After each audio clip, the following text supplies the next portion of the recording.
चतुर्विंशोऽध्यायः अष्टकवर्गफलम्। श्लोक 1। सूर्याधिष्ठित राशि से नवी राशि अर्थात सूर्याधिष्ठित भाव से नवम भाव को पितृग्रह या स्थान कहते हैं। सूर्य के अष्टक वर्ग में इस नवम भाव में प्राप्त बिंदुओं की कुल संख्या को शोध पिंड की संख्या से गुणा करना चाहिए। श्लोक 2।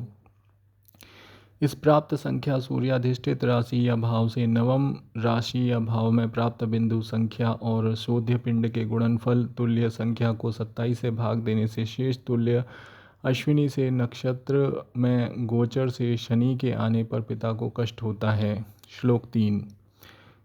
इस लब्ध नक्षत्र से त्रिकोण में जो नक्षत्र पड़े उसमें शनि के संक्रमित होने पर पिता की अथवा उनके समान पितृव्याधि की मृत्यु होती है। शोधन उपरांत त्रिकोण और एकाधिपत्य शोधन के बाद अवशिष्ट बिंदुओं के योग को शोध्य पिंड कहते हैं। श्लोक 4। लग्न से चतुर्थ भाव का स्वामी जिस राशि के नवांश में स्थित हो उसके स्वामी की दशा में पिता अथवा पितृसम व्यक्ति की मृत्यु होती है। चतुर्थ भाव के स्वामी की दशा भी पिता के लिए मृत्युदायक होती है। श्लोक 5-6। सूर्य के अष्टक वर्ग में शोध्य पिंड को अष्टम भाव में प्राप्त बिंदुओं की संख्या से गुणा कर गुणनफल में 12 से भाग देने पर जो शेष बचे मेषादि से उस अवशिष्ट संख्या तुल्य राशि में गोचरवश सूर्य के आने पर जातक के पिता की मृत्यु होती है। इसी प्रकार अन्य संबंधियों की मृत्यु के संबंध में तद्दत ग्रहों के अष्टक वर्ग से विचार करना चाहिए। श्लोक 7। चंद्रमा के अष्टक वर्ग में शोध्य पिंड को चतुर्थ भावस्थ बिंदु संख्या से गुणा कर गुणनफल में 27 से भाग देने पर जो शेष बचे अश्विनी नक्षत्र से उक्त शेष तुल्य नक्षत्र में शनि के संक्रमित होने पर अथवा उस नक्षत्र से त्रिकोण में स्थित नक्षत्र में शनि के संक्रमित होने पर माता की मृत्यु संभावित होती है। श्लोक 8। चंद्रमा के अष्टक वर्ग में चंद्राधिष्ठित राशि से चतुर्थ और अष्टम भाव के स्वामी जिन राशियों के नवांश में स्थित हो उन राशियों से त्रिकोणस्थ राशियों में गोचर से सूर्य के आने पर जातक की माता का निधन होता है। इसी प्रकार लग्न से अथवा सूर्य से चतुर्थ और अष्टम भाव में प्राप्त बिंदु संख्याओं से पिता के निधन का विचार करना चाहिए। श्लोक 9। मंगल के अष्टक वर्ग में तृतीय भाव में प्राप्त बिंदुओं की संख्या तुल्य जातक के भाइयों की संख्या होती है। बुध के अष्टक वर्ग के चतुर्थ भाव में प्राप्त बिंदुओं की संख्या के समान संबंधी या मातुल की संख्या होती है। श्लोक 10। बृहस्पति के अष्टक वर्ग के पंचम भाव में जिन ग्रहों से शुभ बिंदु प्राप्त हो उनमें से जो ग्रह नीच राशि में स्थित हो अथवा शत्रु राशि में स्थित हो उनसे प्राप्त बिंदु संख्या को पंचम भावस्थ बिंदु संख्या में घटाने पर शेष तुल्य जातक के संतानों की संख्या होती है। श्लोक 11। बृहस्पत्यष्टक वर्ग के पंचम भाव के शोध्य पिंड में शुभ ग्रहों द्वारा प्रदत्त बिंदुओं की संख्या तुल्य पुत्र होती है। श्लोक 12। शुक्राष्टक वर्ग में जो राशि सर्वाधिक बिंदुओं से युक्त हो उस राशि की दिशा में उत्पन्न उस राशि अथवा लग्न की कन्या से जातक का विवाह होने पर वंश वृद्धि होती है। उसी प्रकार उक्त अष्टक वर्ग में जिस राशि में अल्प बिंदु प्राप्त हों उस राशि की अथवा उस लग्न में उत्पन्न कन्या से विवाह होने पर अर्थ और संतान की संख्या भी स्वल्प होती है। श्लोक 13। शनि के अष्टक वर्ग में शोध्य पिंड को लग्न से अष्टम भावस्थ बिंदुओं की संख्या से गुणा कर गुणनफल में 27 से भाग देने पर शेष तुल्य अश्विन आदि से गिनकर जो नक्षत्र हो उस नक्षत्र में गोचर से शनि या बृहस्पति के आने पर जातक की मृत्यु संभव होती है। श्लोक 14।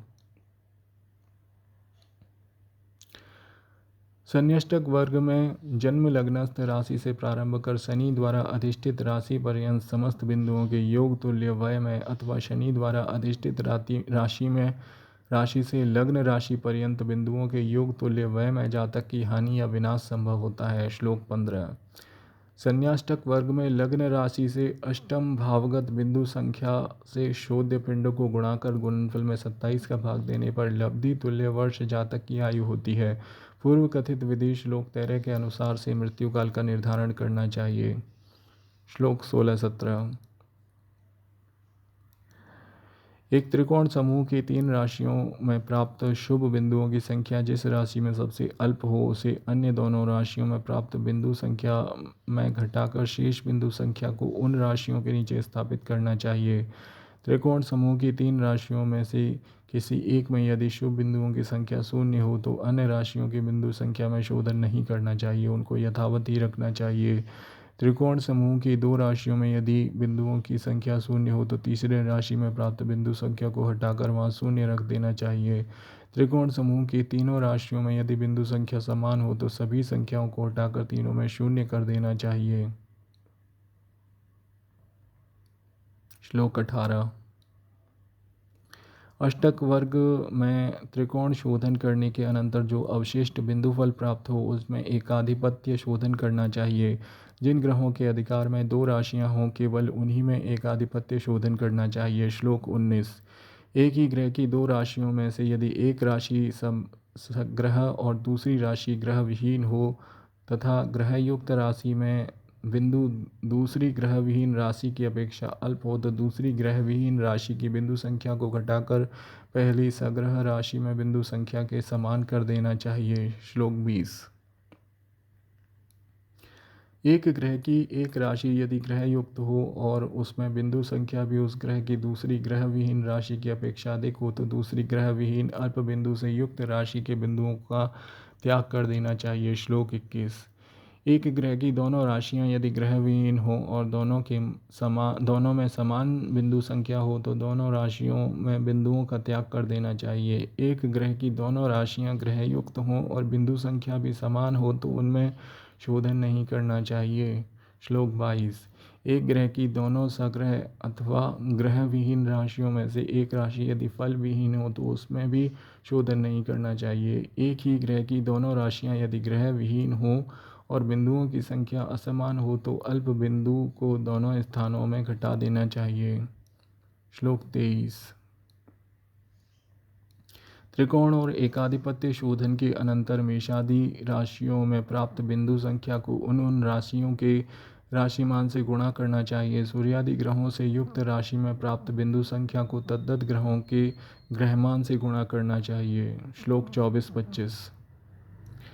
वृष और सिंह का गुणकांक 10, मिथुन और वृश्चिक का 8, मेष और तुला का 7, कन्या और मकर का 5 तथा कर्क, धनु, कुंभ और मीन के गुणकांक क्रमशः 4, 9, 11 और 12 हैं। ये राशि गुणकांक हैं, ग्रह गुणकांक इनसे भिन्न हैं। श्लोक 26। बृहस्पति, मंगल, शुक्र और बुध के गुणकांक क्रमशः 10, 8, 7 और 5 हैं। अन्य सभी ग्रहों सूर्य, चंद्रमा और शनि के गुणकांक बुध के गुणकांक 5 के समान हैं। श्लोक 27। इस प्रकार 23वें श्लोक के अनुसार अपने अपने गुणकांकों से गुणा कर सबके योग को 7 से गुणा कर 27 से भाग देने पर लब्धि आयु के वर्ष होते हैं। श्लोक 28। शेष को 12 से गुणाकर गुणनफल में 27 से भाग देने पर लब्धि मास, पुनः शेष को 30 से गुणाकर गुणनफल में 27 से भाग देने पर लब्धि दिन तथा पुनः शेष को 60 से गुणाकर गुणनफल में 27 से भाग देने पर लब्धि घट्यादि प्राप्त होंगे। 27 वर्ष का मंडल होता है। इस प्रकार लब्ध आयु के वर्ष आदि में कतिपय संशोधन और करने होते हैं जिनकी चर्चा आगे के श्लोकों में है। श्लोक 29। ग्रह के साथ यदि अन्य ग्रह संयुक्त हो तो उसकी आगत आयु का आधा कर देना चाहिए। ग्रह यदि अपनी नीच राशि में स्थित हो अथवा सूर्य सानिध्य में अस्त हो तो भी उसके आयुर्दाय का आधा कर देना चाहिए। श्लोक 30। यदि ग्रह शत्रु राशि में स्थित हो, दृश्यार्ध चक्र में स्थित हो, ग्रह युद्ध में लिप्त हो अथवा सूर्य या चंद्रपात में हो, उक्त तीनों स्थितियों में आयुष्य का तृतीयांश घटा देना चाहिए। श्लोक 31-32। यदि किसी ग्रह में एकाधिक हरण प्राप्त हो वहाँ जो सर्वाधिक हो केवल उसे ही ग्रहण करना चाहिए। इन सभी हरणों के अनंतर ग्रहों के जो अवशिष्ट आयुर्दाय हों उनके योग को 324 से गुणा कर गुणनफल में 365 का भाग देने पर लब्ध फल स्पष्ट आयु वर्षादि तथा ग्रहों के अलग अलग आयु वर्षादि तुल्य उन ग्रहों की दशाएं होती हैं। श्लोक 33। इस प्रकार सभी ग्रहों के पृथक पृथक दशा वर्षों का आनयन करना चाहिए। अष्टक वर्ग दशा की यह पद्धति सर्वोत्कृष्ट है।